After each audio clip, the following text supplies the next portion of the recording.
Baik, mari para pasaka upasika sekalian, seperti biasa kita awali kelas kita.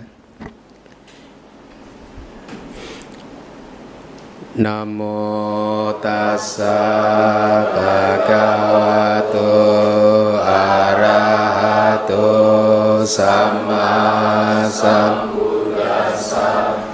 Namo tassa bhagavato arahato sama sambuddhassa.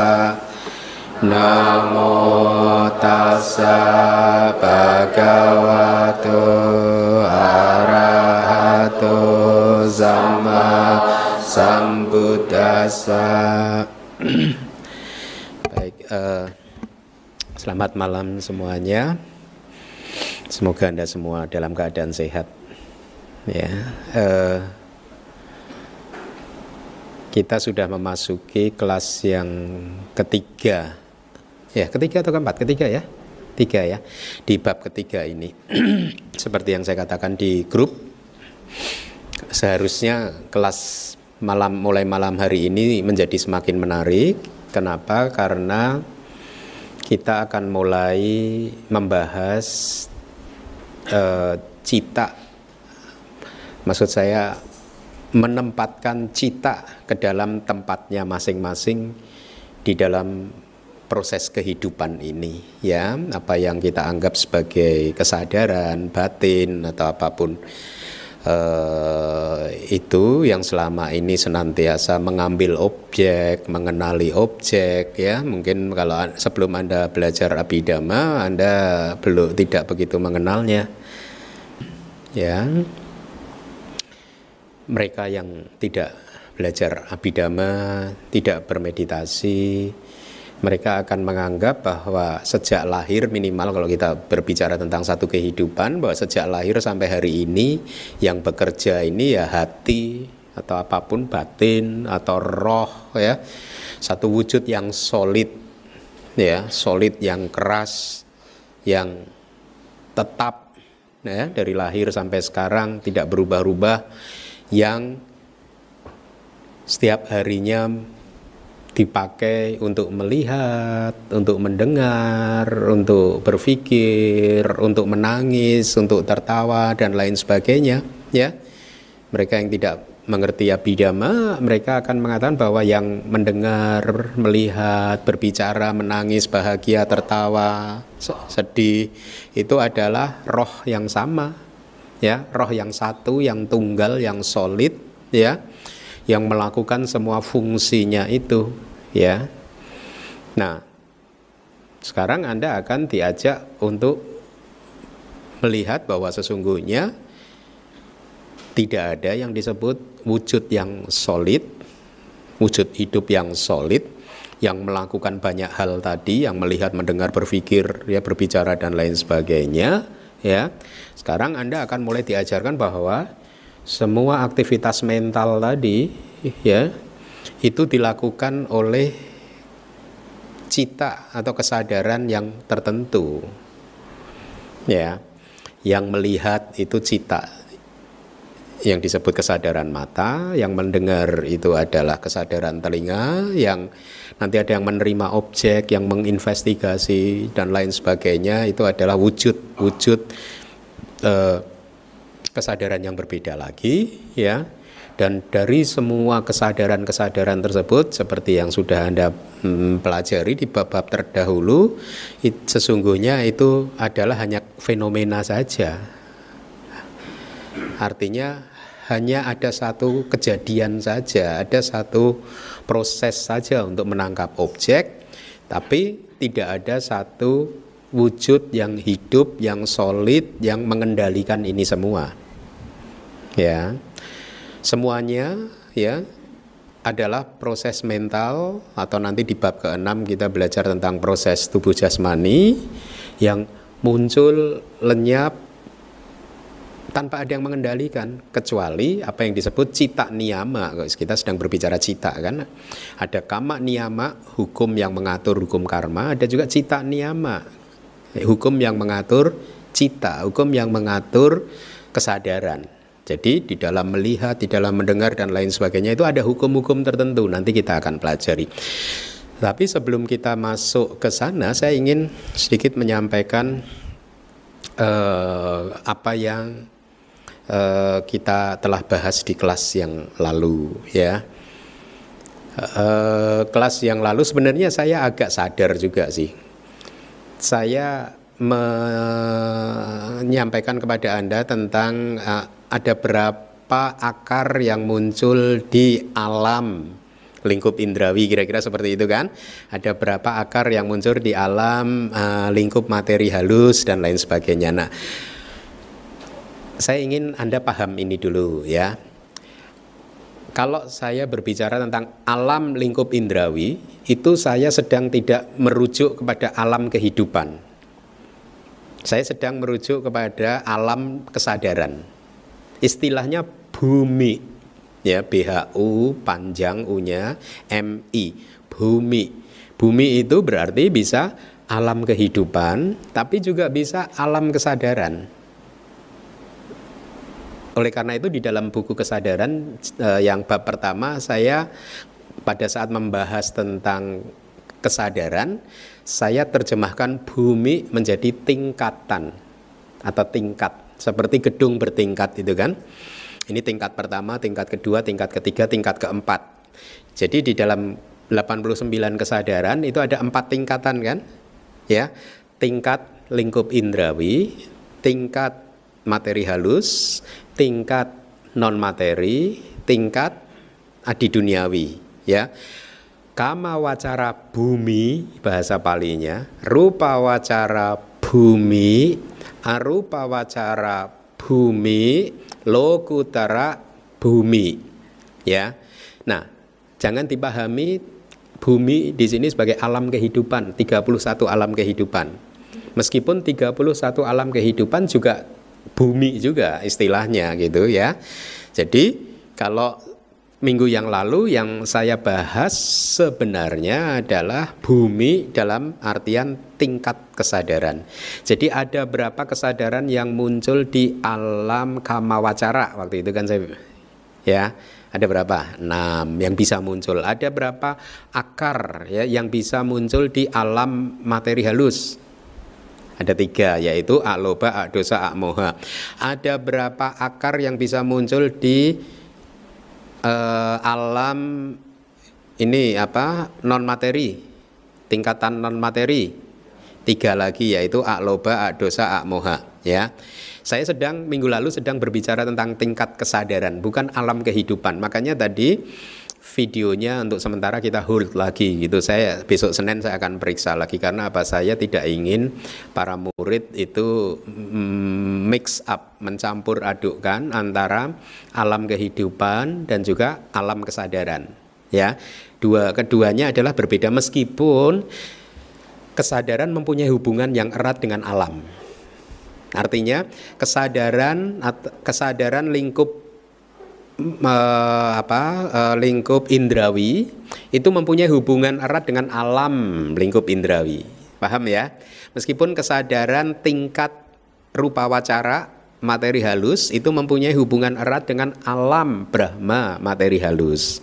Meskipun juga kesadaran tingkat arupa wacara lingkup non materi mempunyai hubungan yang erat dengan alam Brahma non materi, ya.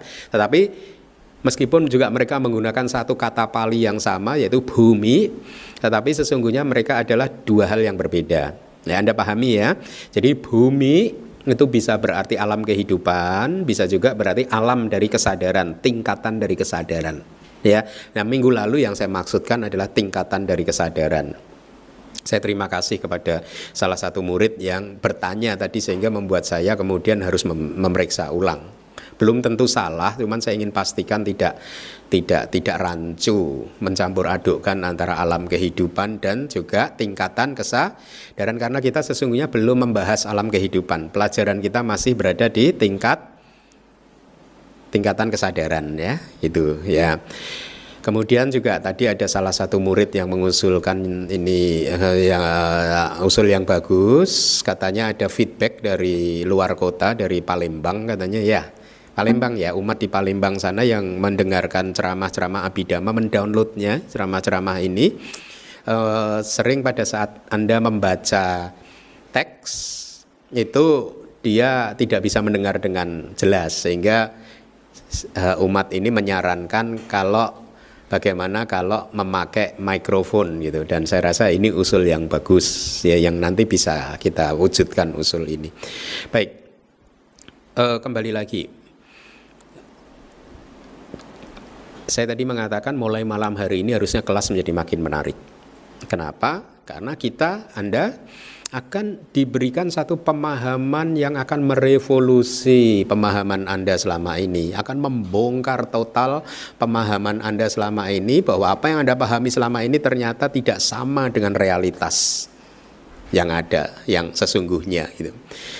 Selama ini Anda menganggap bahwa yang makan, yang tidur, yang pergi itu adalah satu wujud yang solid, yang satu saja wujudnya, yang bisa melakukan banyak hal, banyak fungsi. Ternyata malam hari ini Anda akan diajari bahwa aktivitas-aktivitas itu dilakukan oleh cita tertentu, kesadaran-kesadaran yang tertentu. Itu. Ya. Jadi dari 89 kesadaran atau 121 kesadaran, ya, mereka masing-masing mempunyai fungsi yang spesial, ya. Dan memang faktanya adalah pada saat kesadaran itu muncul, dia muncul bukannya tanpa sesuatu. Setiap kesadaran muncul karena kesadaran ini harus melakukan fungsinya masing-masing.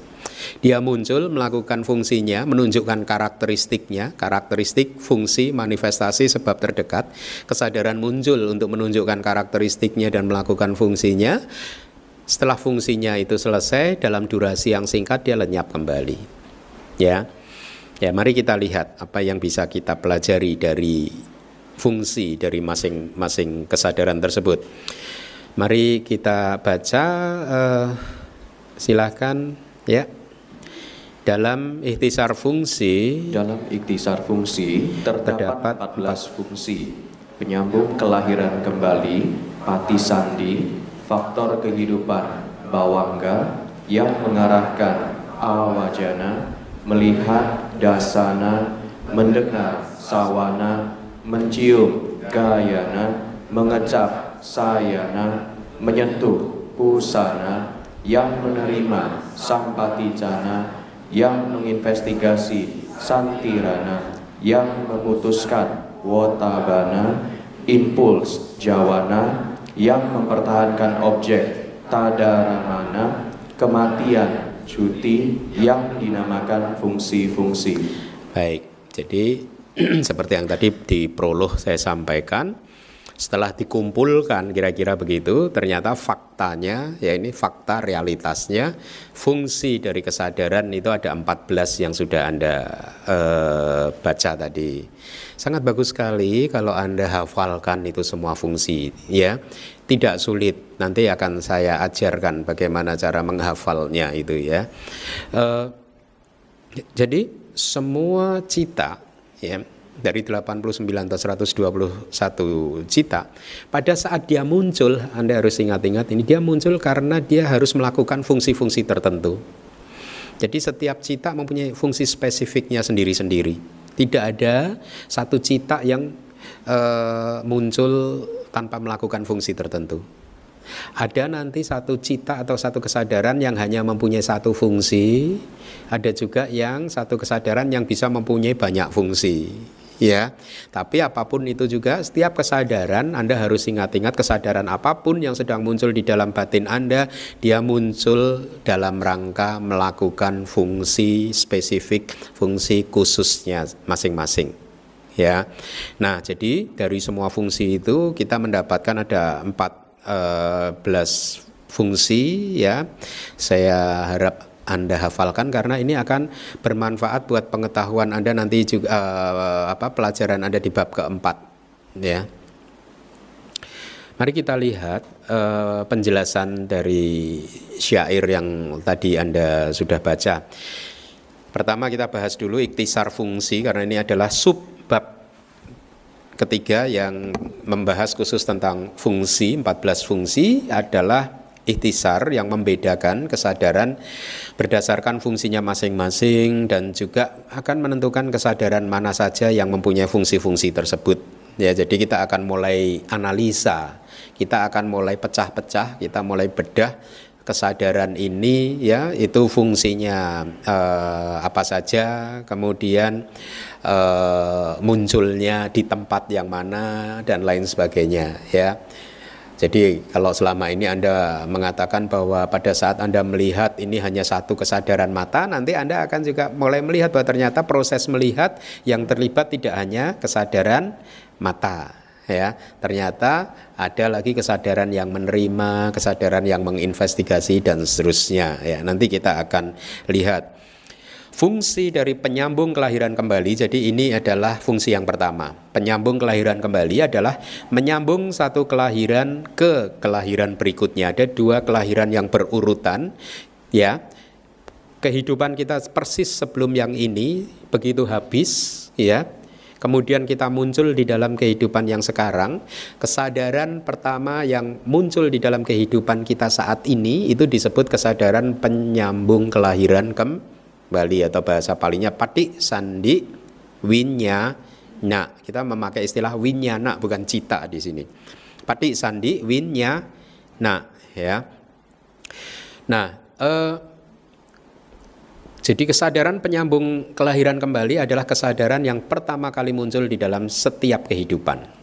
Ya, berarti kita di dalam perjalanan kita selama ini, di dalam samsara ini sudah banyak sekali patik sandi yang muncul kan di masa lalu, dan di dalam kehidupan kita kali ini juga kita dulu pada saat kita masuk ke dalam kandungan mamah kita, ya, kesadaran pertama yang masuk ke dalam kandungan mamah kita itu disebut sebagai kesadaran penyambung kelahiran kembali. Fungsinya apa tadi? Menyambung dua kehidupan, ya. Kalau menyambung dua kehidupan, ya, ini satu kehidupan, ini kehidupan lama, ini kehidupan baru, ya. Kita disambung kehidupan lama dan kehidupan yang baru, ya. Penyambungnya ini masuk di dalam masa lalu atau masa sekarang? Lihat nih, ini masa sekarang, ini masa lalu, disambung, ya. Yang nyambung ini masa lalu atau masa sekarang? Ya, bukan di tengah-tengah, ya, bukan masa lalu, bukan masa sekarang, tapi masuk di masa sekarang, di kehidupan yang sekarang ini, ya. Nah, menarik sekali di dalam Abhidhamma nanti di bab ke-6 mungkin, ya, Anda akan juga diajarkan bahwa pada saat pati sandi ini muncul, maka itulah kelahiran. Ya, jadi menurut Abhidhamma kelahiran itu muncul di detik pertama patik sandi itu muncul. Nah, detik pertama patik sandi itu muncul masih kontroversi, ya. Di dalam ahli Buddhis itu ada kontroversi, ya. Kalau di dalam sutta kan pada saat bertemunya tiga hal kan, bertemunya siapa? Sang ibu juga pas masuk masa yang subur, kemudian ada sel-sel dari ayah, kemudian ada gandaba, tiga hal ini bertemu maka itulah kelahiran, gitu, ya. Tapi dalam Abhidhamma ini adalah disebut patik sandi. Nah, pada saat patik sandi muncul, patik sandi cita, patik sandi winyana itu tidak muncul sendirian, ya. Seperti yang Anda tahu, patik sandi cita muncul bersama dengan ceta sika. Berarti ada cita, ada juga ceta sika. Jadi membentuk satu fenomena nama kan, batin kan, ya. Lalu bagaimana tubuh ini bisa berkembang? Pada detik itu juga, ya, bersamaan dengan munculnya patik sandi, ada 3 sel tubuh yang muncul, istilah modernnya. Tapi sesungguhnya istilah teknis Abhidammanya 3 rupa kelapa, 3 kelompok rupa, 3 kelompok materi yang muncul bersama dengan patik sandi, yang nanti menjadi embrio, ya, awal dari munculnya berkembangnya tubuh kita masing-masing ini. 3 kelompok materi ini, yang pertama adalah kaya dasaka, itu adalah istilahnya adalah grup materi yang berisi 10 rupa, ya, yang akan membentuk kaya tubuh. Jadi embrio awal terbentuknya tubuh sudah muncul bersamaan dengan patik sandi. ya, tubuh ini. Kemudian yang kedua adalah bhawa dasaka, 10 sel atau 10 materi ya yang menjadi dasar terbentuknya jenis kelamin kita. Sudah mulai muncul di detik pertama di dalam kehidupan kita, ya. Kemudian yang ketiga watu dasaka, yaitu kelompok materi yang terdiri dari 10 materi yang akhirnya menjadi awal pembentukan dari jantung hati kita ini. Jadi materi yang pertama yang terbentuk di dalam kelahiran kita di detik pertama ini adalah awal terbentuknya tubuh kita, kemudian jenis kelamin kita, dan juga jantung hati kita. Watu, ya, landasan jantung. Nah, ini muncul bersama dengan Pati Sandi, ya. Tapi saat ini kita belum membahas rupa, belum membahas materi. Kita sedang membahas cita, kan, ya. Jadi cukup Anda pahami bahwa Pati Sandi adalah cita pertama yang muncul di dalam setiap kehidupan. Jadi cita yang pertama yang muncul di dalam kehidupan kita ini disebut Pati Sandi Winyana. Nah, yang menarik juga tadi 3 jenis kelompok materi yang akhirnya membentuk tubuh, kemudian jenis kelamin dan apa tadi jantung, ya. Di dalam Abhidhamma dikatakan ini semua diproduksi oleh karma kita. Menarik nggak? Ya. Dan Anda akan belajar ini semua. Jadi karma kita dari masa lampau telah akhirnya menghasilkan kama yang lahir, rupa yang lahir dari karma tadi 3 tadi. Awal pembentuk tubuh, awal pembentuk penentu jenis kelamin, dan juga jantung, ya. Nah, itu adalah fungsi yang pertama. Jadi mudahkan untuk menghafalkan, Anda ambil satu kehidupan saja, ya, untuk menghafalkan 14 fungsi, ya. Dari satu kehidupan, kesadaran yang pertama muncul, dia muncul melakukan fungsi apa? Menyambung kelahiran, menyambung 2 kehidupan. Kehidupan lampau dan kehidupan yang sekarang disambung supaya tidak terputus, ya. Itu fungsi yang pertama. Ya, kemudian mari kita lihat fungsi yang kedua, yaitu apa tadi di dalam ini Anda, bawangga, kan? Bawa itu kehidupan, eksistensi, angga itu faktor. Jadi faktor kehidupan. Bawa plus angga. Jadi bawangga, faktor kehidupan, ya. Kenapa disebut sebagai faktor kehidupan? Karena fungsi dari faktor kehidupan adalah sebagai bagian atau faktor dari kehidupan yang menjadi penyebab tidak terputusnya eksistensi atau tidak terputusnya kehidupan, ya. Jadi maksudnya bagaimana ini? Maksudnya seperti ini.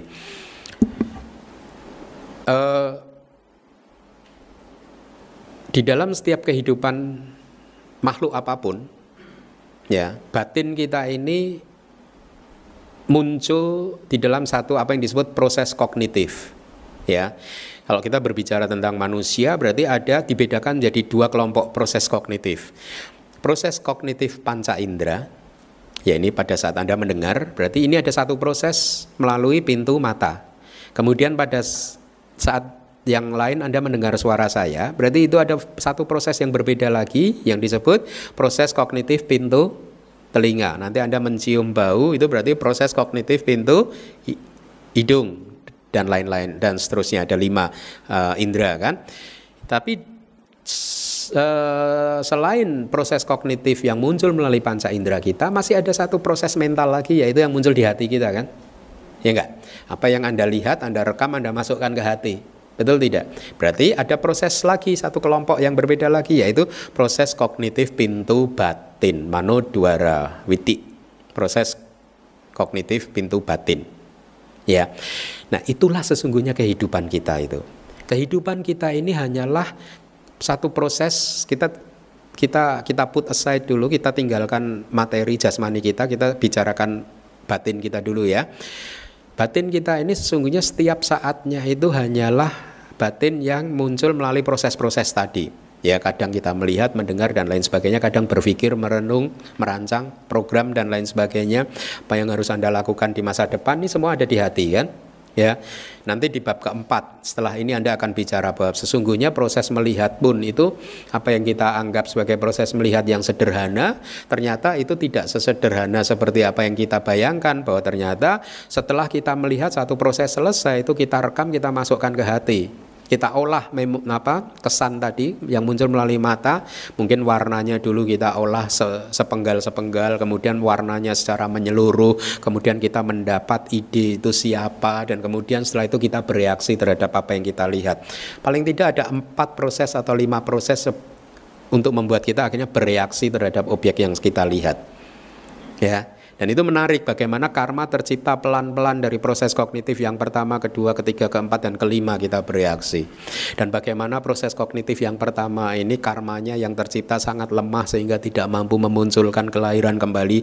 Dan hanya karma yang muncul di proses kognitif yang terakhir lah yang cukup kuat untuk memunculkan kelahiran kembali. Nah itu semua nanti akan Anda pelajari di bab keempat dan bab kelima. Ya, tetapi untuk bisa sampai ke sana, pelajaran-pelajaran yang sudah disampaikan termasuk yang kemarin ada yang mengatakan, aduh kok bab ketiga kering ya Bante, hanya bicara tentang klasifikasi akar perasaan gitu.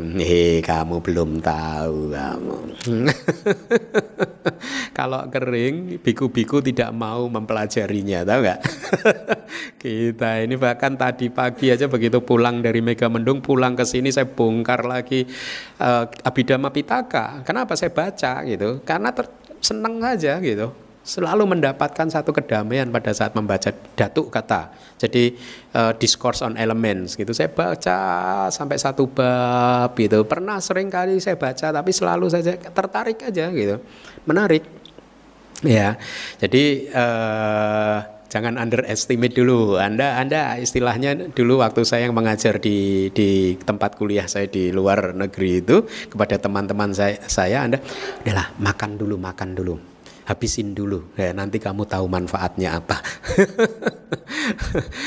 Nah kembali lagi, jadi proses kognitif ada 2 kelompok besar kan, melalui panca indera dan batin ya. Nah kehidupan sesungguhnya adalah proses yang berkesinam. Sebenarnya begini, pada saat Anda melihat ke arah saya ya, setelah proses kognitif pintu mata itu selesai ya, dengan 4 tadi itu ya, satu proses selesai, dia tidak langsung disambung oleh proses kedua, proses ketiga, keempat, kelima, dan seterusnya, tidak. Jadi pada saat satu proses itu selesai, satu proses kognitif selesai, dia disambung dulu oleh bawangga. Bawangganya muncul dulu. Ya, makanya dikatakan dia menjadi penyebab tidak terputusnya eksistensi. Jadi maksudnya antara satu proses kognitif dan proses kognitif yang lain itu disambung oleh bawangga dulu. Kalau tadi kan antara kehidupan satu dan kedua disambung oleh paticca viññāṇa, kesadaran penyambung kelahiran kembali. Sekarang satu proses kognitif dan proses kognitif yang berikutnya disambung oleh bawangga. Tidak ada ceritanya satu proses kognitif dan proses kognitif yang kedua berurutan gitu, tidak ada. Jadi kira-kira seperti ini, katakanlah ini secara simpelnya ya. Pada saat Anda melihat ke arah saya, saat ini kan Anda seolah-olah beranggapan bahwa melihat dan mendengar terjadi pada saat yang bersamaan kan? Di dalam proses kognitif yang diajarkan oleh Buddha sesungguhnya tidak terjadi secara bersamaan. Katakanlah Anda proses kognitif mata muncul dulu, kemudian yang pertama kan bawangga dulu ya. Kemudian proses kognitif yang tadi, yang lanjutannya yang kedua muncul bawangga dulu, yang ketiga muncul bawangga lagi, keempat muncul bawangga lagi, baru proses melalui telinga. Atau mungkin kalau disimpelkan lagi, proses melihat muncul satu, kemudian berhenti kan, habis kan, Anda tidak langsung mendengar, ada bawangganya dulu, muncul bawangga, kemudian objek. Nah ini yang menarik, nanti di bab keempat juga Anda akan diajarkan begini. Suara saya, supaya Anda bisa mendengar suara saya, maka suara saya ini harus menggetarkan bawangga Anda dulu bersamaan. Bawangga yang tadi muncul digetarkan oleh suara saya, dan pada saat yang bersamaan landasan telinga Anda juga digetarkan, kemudian kesadaran telinganya juga akhirnya muncul. Itu nanti bab keempat lah. Yang ingin saya sampaikan sekarang bawangganya dulu. Ya, jadi apa tadi? Bawangga menyambung dua proses kognitif. Maka di sini dikatakan penyebab tidak terputusnya eksistensi. Jadi dua proses kognitif tidak bisa muncul bersambungan.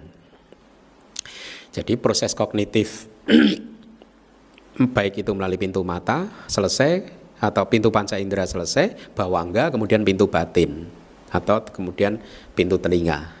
Paham ya? Dia menyambung eksistensi. Kalau tidak ada bawangga maka kita mungkin terputus eksistensi kita, kehidupan kita terputus. Ya. Nah, sekarang yang ingin saya sampaikan adalah kesadaran penyambung kelahiran kembali dan bawangga cita itu sama. Sama jenisnya, sama namanya. Bukan sama wujudnya ya. Karena kan satu cita itu durasinya kan singkat sekali kan. Bawangga muncul cepat sekali, lenyap kan. Dia tidak pernah akan muncul kembali. Lenyap selama-lamanya. Tetapi nama yang sama, cita yang sama bisa muncul lagi kan. Pada saat cita yang sama ini muncul lagi, dia muncul sebagai bawangga istilahnya. Jadi kesadaran penyambung kelahiran kembali Anda, kita dan bawangga kita saat ini itu adalah kesadaran yang namanya sama. Katakanlah kesadaran penyambung kelahiran kembali Anda adalah maha wipaka yang pertama, resultan besar yang pertama. Karena Anda terlahir sebagai manusia, kemungkinan besar kesadaran penyambung kelahiran kembali Anda adalah mahawipaka. Ya, kemungkinan besar. Ya. Maka bawangga Anda juga adalah mahawipaka yang pertama. Tapi mereka bukan wujud yang sama loh. Karena apa? Tidak ada dua cita yang mempunyai wujud yang sama, ingat. Paham? Meskipun mereka namanya sama. Ya. Tapi wujudnya bentuknya ini adalah entity yang berbeda. Paham ya? Makanya anicca. Sama saja begini. Contoh yang mudah, ini yang Anda familiar kan, dosa mula cita kan. Kesadaran yang berakar pada kebencian kan Anda hafal sekali kan. Enak nggak punya itu? Enak? Enak, nggak enak kok dimunculkan terus.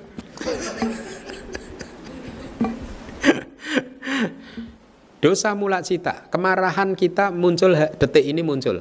Ya, kemudian kan lenyap kan, besok muncul lagi, ya. Kemarahan kita yang sekali ini muncul dengan dosa mula cita yang pertama, besok juga dosa mula cita yang pertama juga, kesadaran dosa mula cita yang pertama, ya. Apakah ini dosa mula cita yang sama? Hanya sama namanya, ya. Tapi ini adalah wujud yang berbeda, ya. Karena fenomena mental kesadaran itu atau juga cetasika itu durasinya sangat pendek sekali, ya. Dan begitu dia lenyap selamanya, nggak pernah muncul kembali. Makanya itu anicca. Makanya di dalam teks-teks Buddhis dikatakan ada dua jenis kematian, kala marana, timely, kematian yang timely, dan akala. Bukan. Jadi kematian seseorang yang normal, yang kita anggap sebagai kematian seseorang umur 80 tahun meninggal gitu, ya, dianggap dia hidup selama 80 tahun, tetapi sesungguhnya kematian yang sesungguhnya itu terjadi setiap detik. Ya, kalau kita berbicara durasi dari cita itu adalah di dalam satu jentikan jari itu bermiliar-miliar kali ya muncul lenyap, bermiliar-miliar cita muncul lenyap, maka durasi usia kita itu sesungguhnya 1/sekian miliar jentikan jari. Jadi selama kita mendengarkan Abhidhamma ini kita udah mati miliaran kali. mati lahir, ya. Karena wujud yang sama tidak pernah muncul. Paham? Ya. Ya, kita berproses terus ini, prosesnya naik turun, ya.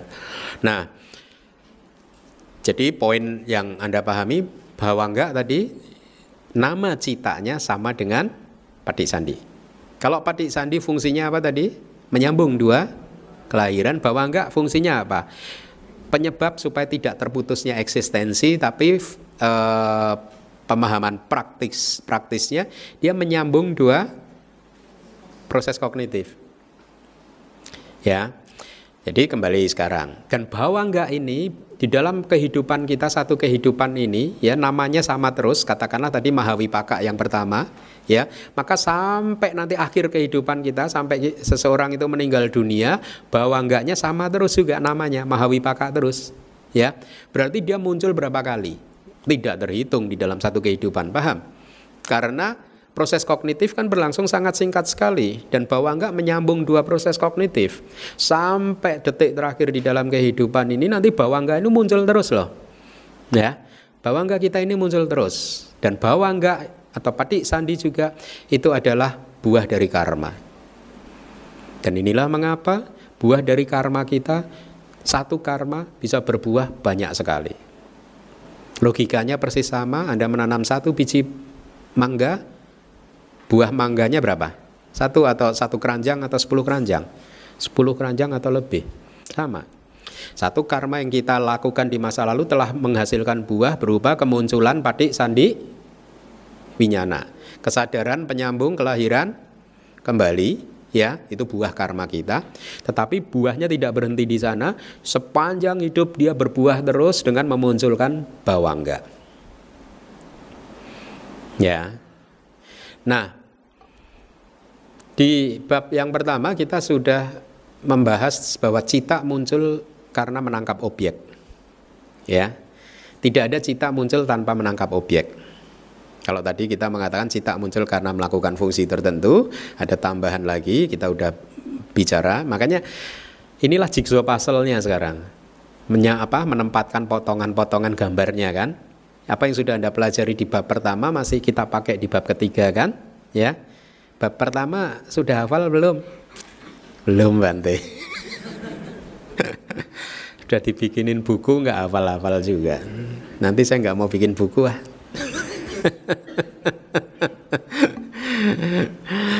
Cita muncul karena menangkap objek. Ya, kesadaran mata Anda muncul karena menangkap objek mata. Ya, sama pati sandi muncul juga karena ada objek. Nah, yang menarik nih, objeknya apa sekarang? Objek pati sandi. Objek pati sandi, kesadaran penyambung kelahiran kembali, adalah objek yang menjadi objek jawana terakhir di kehidupan kita persis sebelum ini. Jadi di dalam kehidupan kita sebelum saat ini ada satu proses kognitif, nanti ada jawana yang kita akan pelajari nanti muncul. Jawana ini adalah respon, reaksi kita terhadap objek, ya. Jawana ini adalah momen di mana karma itu diciptakan, ya. Di jawana yang terakhir objeknya apa? Itu yang diambil oleh pati sandi ke kehidupan yang sekarang. Ya. Nah, objek dari pati sandi berarti berasal dari kehidupan sekarang atau kehidupan lampau? Kehidupan lampau. Jadi pati sandi winyana Anda itu mengambil objek kehidupan lampau. Berarti bawangga Anda saat ini mengambil objek kehidupan sekarang atau masa lampau? Masa lampau juga. Sama dari kehidupan masa lampau juga. Inilah mengapa ada satu teknik meditasi. Kalau Anda ingin tahu kehidupan masa lampau Anda harus melihat ke bawangga Anda dan Anda lihat objek bawangganya apa.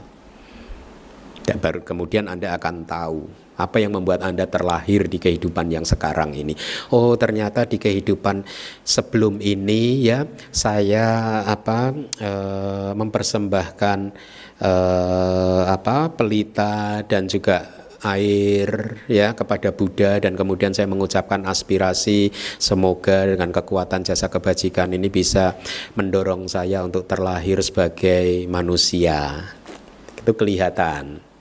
Oh, Anda terlahir di dalam kehidupan kali ini karena sebelumnya Anda melakukan karma, yaitu melakukan persembahan kepada Buddha Rupang yang kemudian berbuah, ditangkap oleh jawana yang terakhir, kemudian akhirnya berbuah lagi menjadi objek pati sandi dan Anda lahir sebagai manusia. Dengan demikian Anda bisa trace back kembali kehidupan lampau Anda, kehidupan lampau kita. Ini salah satu teknik meditasinya.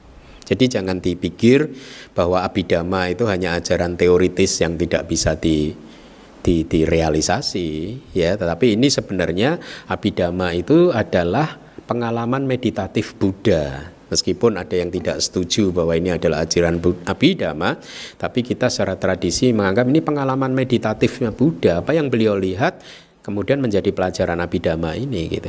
Jadi ini peta spiritual, peta untuk menuju ke nirwana gitu, ya. Nah, kembali lagi berarti bawangga objeknya dari kehidupan lampau masa lalu ya.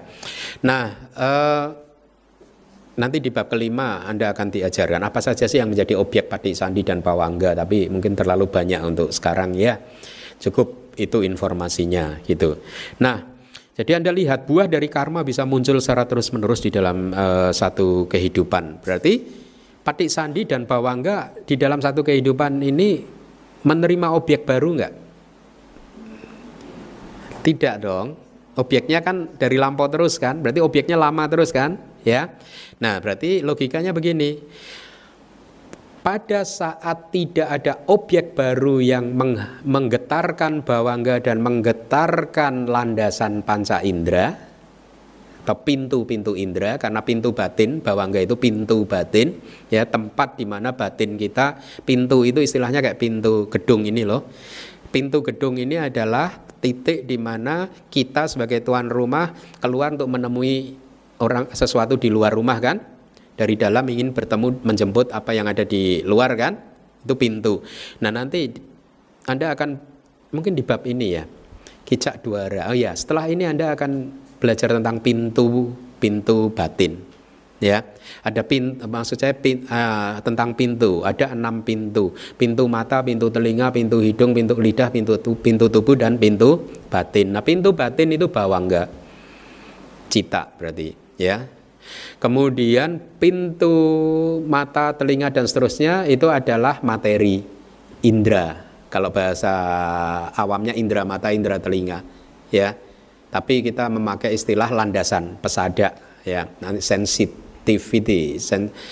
sensitivitas mata, telinga dan lain sebagainya. Nanti setelah subbab yang ini. Nah, bawangga adalah pintu batin. Kalau ada objek baru yang muncul masuk dalam jangkauan pintu-pintu tadi, dia langsung akan menggetarkan bawangga dan pintu, katakanlah pintu mata pada saat yang bersamaan, sehingga akhirnya ada proses melihat.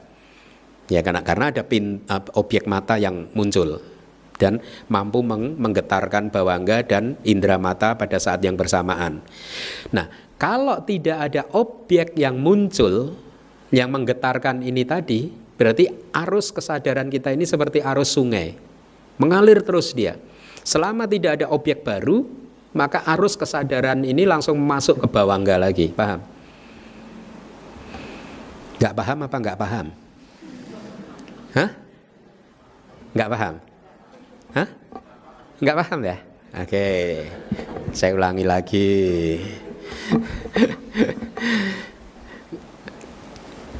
Arus kesadaran kita dari awal samsara, ya, sampai hari ini itu akan mengalir terus dengan kecepatan yang sangat tinggi seperti arus sungai, ya. Dan arus ini terdiri dari proses kognitif pintu panca indera, bawangga, pintu batin, bawangga, terus gitu. Nyambung terus, tidak terputus. Makanya dia tersambung secara sempurna, sambandana, tersambung secara sempurna dia.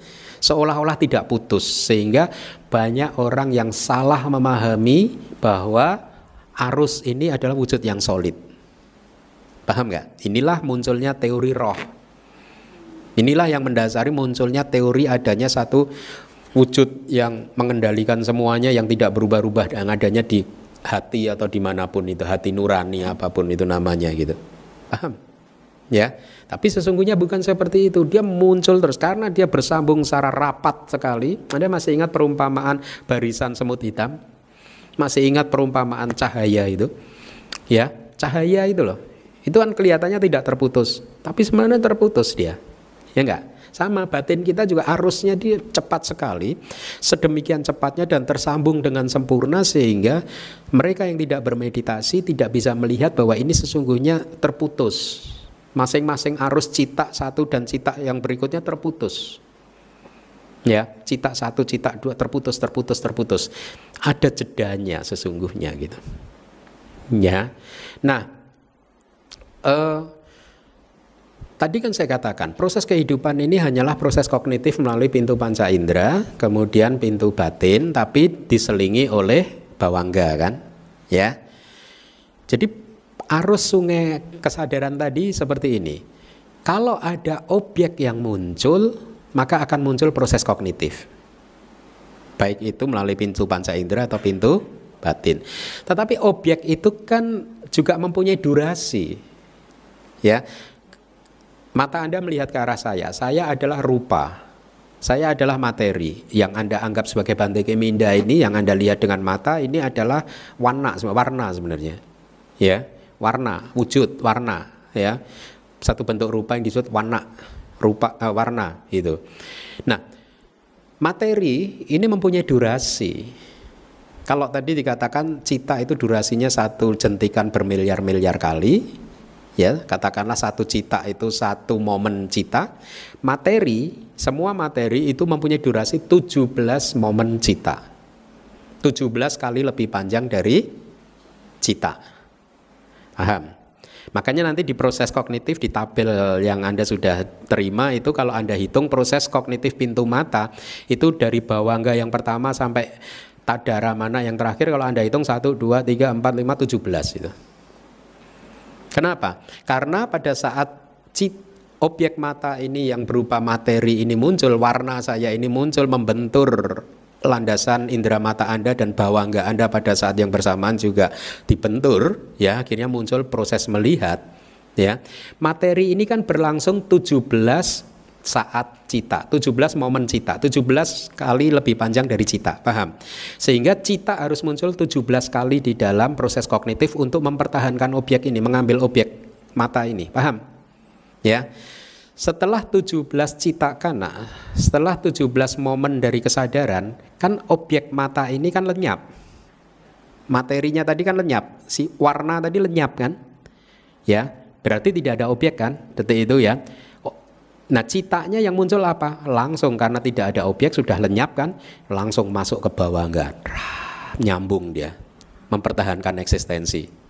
Ya, bawangga ini objeknya dari kehidupan lampau. Sampai kemudian ada objek baru yang muncul, entah itu suara muncul, tiba-tiba suara muncul, tap, menghantam bawangga Anda, menggetarkan bawangga Anda dan pintu telinga Anda pada saat yang bersamaan. Suara itu juga bentuk materi, bentuk rupa. Usianya berapa? 17 kali cita kan? Berarti cita yang baru muncul. Dimulai tadi digetarkan, Anda lihat di tabel yang saya berikan kemarin itu ya, itu hampir sama.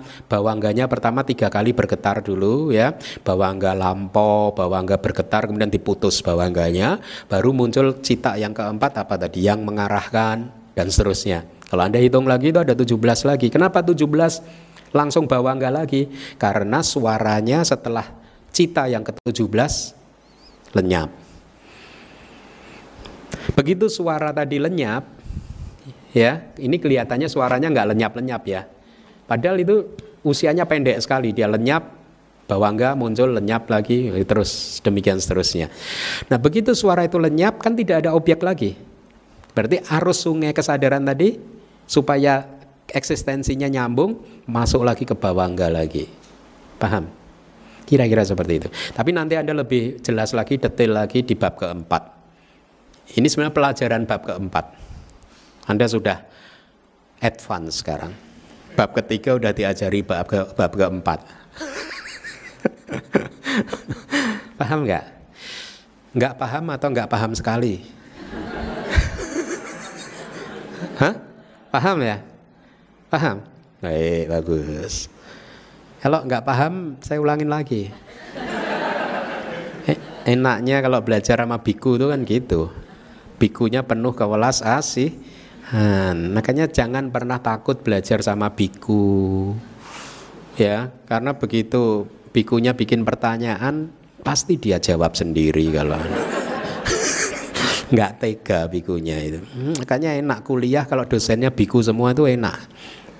Dulu saya kuliah di luar juga dosen saya rata-rata sebagian besar biku, enak gitu. enak gitu. Oh, biku itu terlalu baik hati, kan saya pernah sampaikan kan minggu lalu, pernah kejadian kok salah satu dosen kita seorang biku bertanya, kelas berikutnya katakanlah minggu depan presentasi ya gitu, udah dicatat. Giliran kelasnya itu datang begitu giliran minggu depan kelas itu ini ya, jadwal kelas tersebut, Anda tahu lebih dari separuh nggak masuk. Bikunya nggak marah. Dan begitu seterusnya. Nanti dia kalau dia minggu depan presentasi ya, pas hari presentasi mesti yang datang hanya segelintir aja. Nggak marah, akhirnya dia kapok kan. Udahlah, mulai sekarang nggak akan ada presentasi lagi. Nggak marah. Ya murid-murid pinter ya, hari ini presentasi bolos lah, bolos. Paling nggak dimarahin. Enak lah punya dosen biku itu. Hah? Hah? Kalau orang yang mati suri, berarti sampai lebih bawah saja bekerja atau sebenarnya ada mati sandi lagi yang Enggak. Selama belum meninggal dunia tidak akan ada pati sandi, mungkin masuk ke bawah enggak. Ya, mati suri itu bukan mati. Ya, mati suri itu sebenarnya bukan mati sih, ada. Ini kan near death experience itu buku-buku itu kan nanti aja ditanya jawab, kita bahas itu ya. Kita bahas. Itu menarik itu. Hal ini menarik. Baik, jadi Anda sekarang sudah mengerti dua fungsi dari 14 ya. Bawangga ya. Kemudian berarti kesadaran penyambung kelahiran kembali dan bawangga adalah jenis yang sama, namanya sama kan. Kalau Mahavipaka yang pertama berarti sama-sama Mahavipaka, dia muncul berulang-ulang. Ada satu lagi kesadaran yang melaksanakan fungsi, yaitu yang disebut cuti cita yang terakhir, nomor 14 ya. Kesadaran kematian ya. Nah, kesadaran kematian yang terakhir ini juga merupakan kesadaran yang mempunyai jenis yang sama dengan pati sandi dan bawangga. Paham? Ya. Jadi kesadaran pertama di dalam satu kehidupan, kesadaran yang menyambung eksistensi supaya tidak terputus, dan kesadaran terakhir di dalam satu kehidupan itu dilakukan oleh satu jenis cita yang sama. Katakanlah pati sandi winyana Anda sekarang ini ya, kesadaran penyambung kelahiran kembali Anda saat ini adalah somanasa sahagata nyana sampayuta asangkarika cita, maka bawangga Anda juga somanasa sahagata nyana sampayuta asangkarika cita. Nanti pati sandi cuti cita Anda, kesadaran kematian Anda juga somanasa sahagata nyana sampayuta asangkarika cita. Berarti informasi lebih jauh lagi, objek dari kesadaran kematian juga sama dengan objek dari bawangga, sama juga dengan objek dari pati sandi yang berasal dari kehidupan lampau. Artinya berasal dari jawana terakhir di dalam kehidupan kita sebelum ini persis. Ya, Anda sudah lihat ini kita ini dulu. Kita lompat ya. Anda punya kan tabel ini kan? Ya.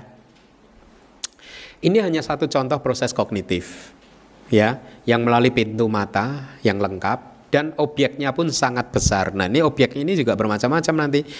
Sangat besar, ini hanya istilah teknis, ati mahanta ya. Ati mahanta aramana, objeknya sangat besar.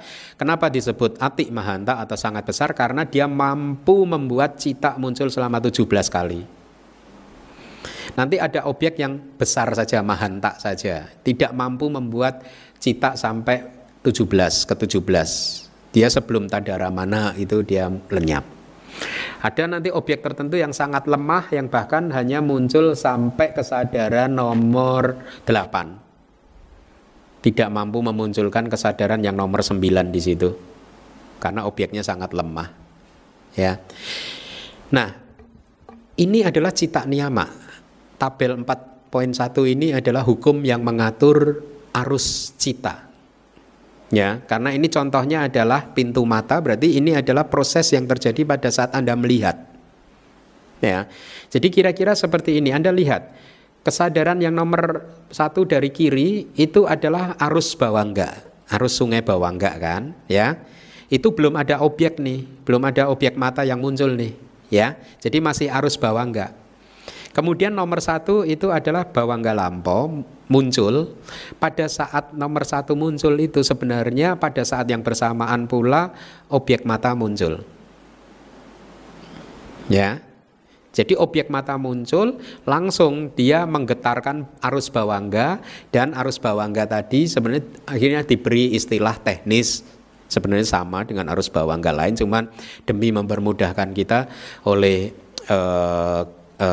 Abhidhamma diberi nama khusus yaitu bawangga lampo, atita bawangga, ya. Dan dia bergetar 3 kali. Nah, kenapa harus 3 kali? Sama juga seperti arus sungai, ya. Kan arusnya itu kan kencang. Pada saat dia di stop begitu kan tidak langsung berhenti kan. Dia akan membutuhkan 1-2 detik untuk kemudian berhenti, kira-kira seperti itu, ya. Jadi pada saat objek mata ini muncul, materi ini muncul, ya, dia langsung menggetarkan bawangga lampo, kemudian bergetar yang kedua bawangga bergetar, dan pada saat momen yang ketiga langsung arus bawangganya terputus. Dan pada saat itu langsung karena terputus tidak ada pada saat arus bawangga terputus, tetapi kan objek mata masih berlangsung. Kan 17 kali momen cita kan? Paham? Berarti objek matanya masih ada kan? Ya, yang menangkap objek mata yang masih eksis tadi yang pertama adalah berarti nomor 4, yaitu yang mengarahkan ke pintu panca indera, yaitu bahasa palinya apa? Panca dwara wajana citta. Kiriya cita kan itu kan, ya. Langsung yang pertama dulu yang mengarahkan dulu, diarahkan. Arus kesadaran yang tadinya pasif diarahkan untuk mulai aktif.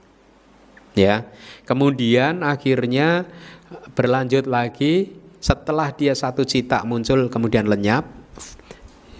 Fungsinya adalah mengarahkan arus cita, arus kesadaran ke arah objek, ya. Begitu lenyap langsung muncul kesadaran mata. Fungsi dari kesadaran mata adalah melihat.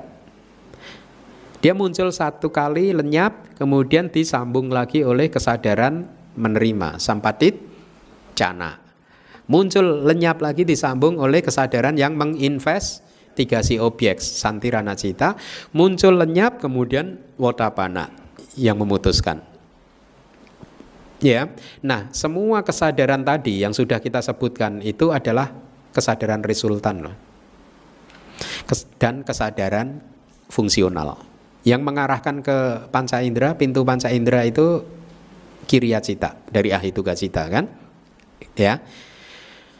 Kemudian selebihnya adalah kesadaran resultan. Kesadaran mata itu wipaka. Kesadaran menerima wipaka. Kesadaran menginvestigasi wipaka. Kesadaran yang memutuskan kiriya cita. Ya. Nah, dari ahituka cita semua. Kita udah belajar tentang akar. Dia lemah. Ya. Dia tidak bisa menghasilkan buah karena dia adalah wipaka atau kiriya kan? Ya, tanpa akar nggak ada buahnya. Tetapi begitu masuk ke jawana, ini langsung ada buahnya nanti. Mempunyai kekuatan untuk memproduksi buah. Itulah mengapa jawana adalah momen di mana karma itu diciptakan. Jadi momen jawana yang berlangsung selama berapa kali itu Anda hitung? 7 kali, ya. Itu adalah momen di mana kita sebenarnya merespon atau bereaksi terhadap objek yang kita lihat. Ya, karma tercipta. Makanya jawana ini bisa kusala cita, bisa akusala cita, ya. Ada 55 kesadaran yang berfungsi sebagai jawana. Rumusnya mudah. Rumusnya mudah kalau Anda mau catat. Kusala, akusala, pala, kemudian kiriya kecuali 2 awajana. Ini rumusnya. Kan Anda nanti akan saya ujian nih. Sebutkan 55 kesadaran yang berfungsi sebagai jawana. Nah, Anda kan menghafalnya susah kan? Kalau Anda tahu rumusnya ini mudah. Berarti 55 kesadaran yang berfungsi sebagai jawana adalah semua kusala cita, pala cita, dan semua kiriya cita, tapi kecuali mano dwara wajana dan panca dwara wajana. Kalau Anda jumlah ketemunya 55 itu. Ya, kusala 4 poin. Kusala, akusala, pala, buah, kiriya kecuali 2 yang mengarahkan atau 2 awajana. Kusala berapa? Kusala cita berapa? Mama. Kalau sulit menghafal kusala cita berapa, saya tanya dulu. Akusala cita berapa? Kan pasti hafal kan? Ya enggak? Hafal kan? Hafal sering kok. Udah kenal kan Anda kan? 12 ya. Akusala. Kusala itu kebalikannya akusala kan? Kebalikannya kan? 12 kalau dibalik berapa? Nah, kusala cita ada 21. Kebalikannya 21. Mudah kan? Berarti 21 ditambah 12 berapa? 33. Pala cita ada berapa? 4. Berarti 37 kan? Berarti kita kurang 18 lagi kan? Ya, 18. Kiriya cita berapa? Kita hitung kiriya cita dari ahituka. Kan tadi ada 2 awajana tidak kepakai. Berarti dari 3 dikurangi 2. 1. Mahakiriya berapa? 8. Berarti 9. Rupa wacara kiriya berapa? 5, 14. Arupa wacara kiriya berapa?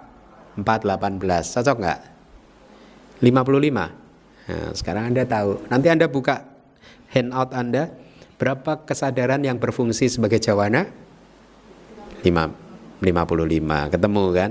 Nah, kembali lagi. Jawana adalah momen di mana karma itu diciptakan. Kalau Anda bereaksi terhadap objek yang Anda lihat dengan kusala, maka Anda menciptakan karma kusala, karma baik terhadap objek yang Anda lihat. Kalau Anda jawananya itu akusala cita, maka Anda menciptakan karma akusala, karma tidak baik. Ya. Nah, yang menarik begini. Kalau kesadaran yang tadi sebelum jawana sudah kita sebutkan, ya, itu kesadarannya udah ada rumusnya nanti. Ada rumusnya masing-masing. Kalau objeknya itu baik, maka caku winyananya dari kusala wipaka, rumus. Kalau objeknya matanya tidak baik, maka kesadaran matanya dari akusala wipaka. Sampaticana juga ada rumusnya sudah, santirana juga ada rumusnya, wotapana juga sudah, pasti itu yang muncul. Tergantung pada objek akhirnya. Ya. Jadi terikat sudah pada objek, ada hukumnya sendiri. Nah, kabar baiknya jawana tidak terikat pada objek. Artinya, pada saat Anda melihat objek mata yang tidak baik, maka Anda tidak harus memunculkan akusala cita. Ya, tidak tergantung pada objek. Bahkan sebaliknya, Anda melihat objek yang baik, bisa jadi Anda malah jawananya akusala cita. Loba mula cita muncul.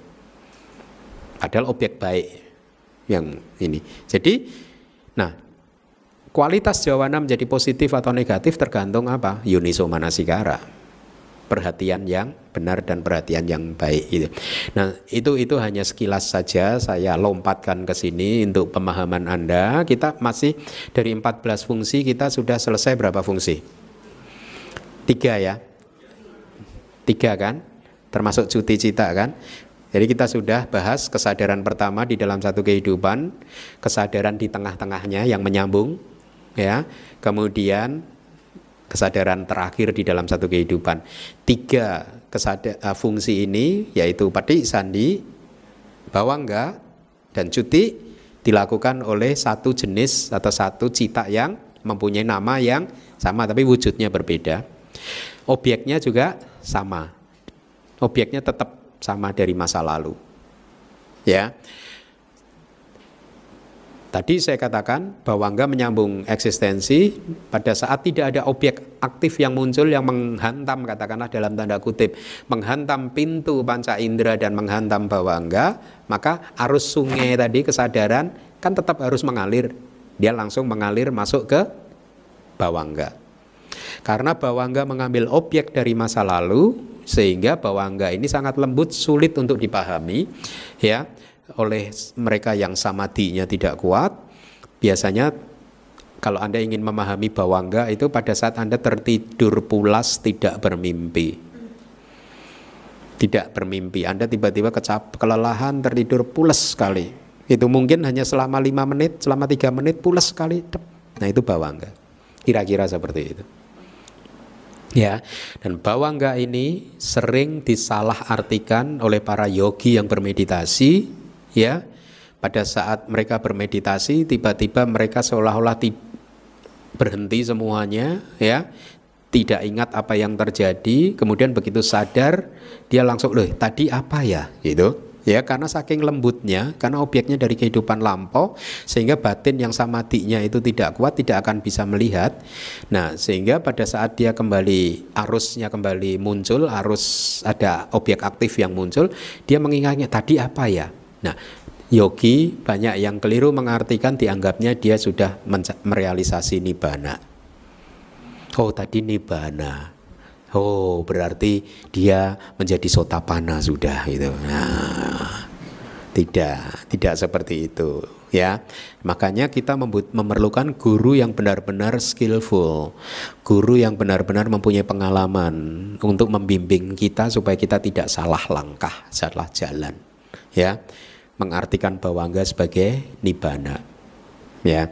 Nah, jadi itu yang bisa kita sampaikan untuk kelas kali ini, ya. Saya rasa udah 1 jam, ya, cukup, ya. Minggu depan masih ada berarti. Tapi saya rasa cukup informatif, ya, lumayan, ya. Meskipun hanya 3, padahal masih ada 14, kurangi 3. Tapi mudah kok, yang sisanya kok, yang menerima, yang menginvestigasi.